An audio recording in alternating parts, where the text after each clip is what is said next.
A chiedere risposte sono anche le scuole guida che dall'inizio della pandemia hanno visto il loro codice Ateco attivo, ma il core business, i corsi e lezioni di scuola guida bloccati. Siamo stati aperti e ad incasso zero. Sintetizza così la situazione Cristian Filippi, segretario nazionale Autoscuole Confarca. Impossibili le lezioni online per le autoscuole, di fatto verrebbe meno il principio di controllo da parte dell'amministrazione, così tutto si è fermato da ormai 2 mesi con inevitabili perdite di fatturato.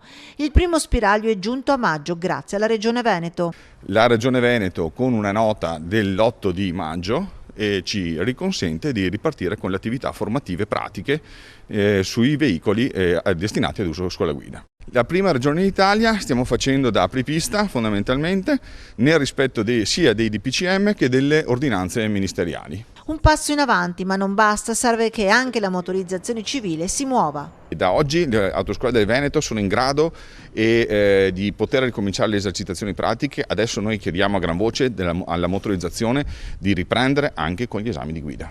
Chiediamo dei protocolli che non arrivano, chiediamo di essere messi in grado di lavorare.